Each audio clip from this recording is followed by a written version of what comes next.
Hey everybody, it's Austin at Homeowners Financial. And as the market continues to change, which is what it always does, to be clear, we've had a couple questions from different realtors saying, hey, have you heard of appraisals coming in low? We have some clients that are being asked to waive appraisal contingencies. What does it mean if your appraisal comes in low? So, a couple things to note. Now, this focus is really in California in the sense that the contract in California is different than the contract in Colorado where we lend, and also different in Arizona when we lend. Now, one thing to keep in mind is in the contract in California literally says if you're waiving your appraisal contingency.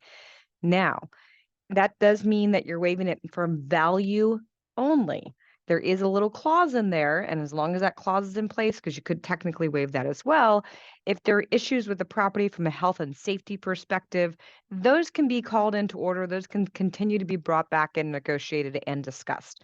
So again, this focus is really on value. So I made a little spreadsheet. I want to share a spreadsheet. I think we have to understand what the numbers really look like and what does it mean to change. So I'm going to share my screen. Okie dokie, artichoke. We're going to use $1 million sales price. Again, easy math, working on some concepts generally here. Now, remember, when you talk about how much money you're bringing in for closing, you have your down payment and then you have your closing costs. And closing costs, you always have three subsets. They have any loan fees, right? Is there points? Is there an underwriting fee? Is there a doc prep fee? I don't know, right? They're going to be different depending on each loan basis. And prepaid items. These are your recurring costs of home ownership you pay at closing. Taxes, interest, insurance, these are all prorated so that as you go forward, everything is for a month at a time or year at a time as those bills come due. And then, of course, you do have title and escrow fees. Escrow, again, is a neutral third party that takes in documentation money and sits out documentation money.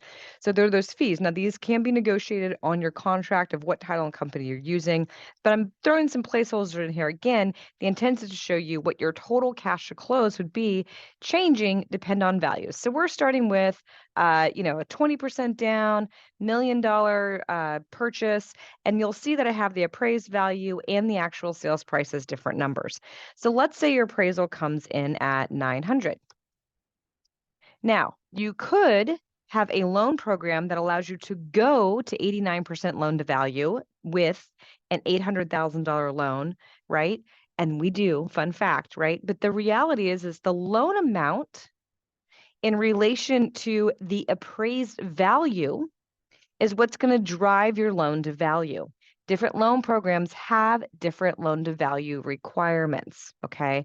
So again, your loan, you could still buy it for $1 million. You could still bring in $200,000 as your down payment as long as your loan was able to go to 89% loan to value. But let's say it could only be 80% of the appraised value is going to be 720.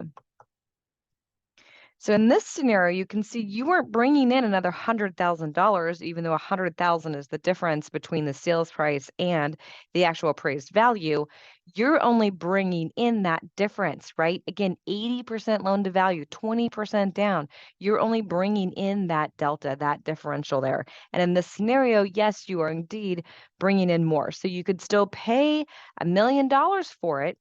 But in loan land, all loans are going to be based on the lower of the appraised value or the sales price, again, whichever is lower. And then your loan to value is based on the actual loan you're getting for the appraised value. So all in all, as you see different things come in, let's say you negotiated this differently. Let's say the appraised value was 950 and you went back to the sellers and you said, hey, you know what? Let's get a difference here. Now, again, we're still going to do this loan to value based on the based on the loan amount and the appraised value. It's not necessarily based on the final sales price, but your cash to close will indeed be based on the final sales price. Hope that gives you a little bit of clarity, a little bit of understanding of how this may work. Please let me know what I can do to help you or anyone else. It's Austin at Homeowners Financial. Make it a great day.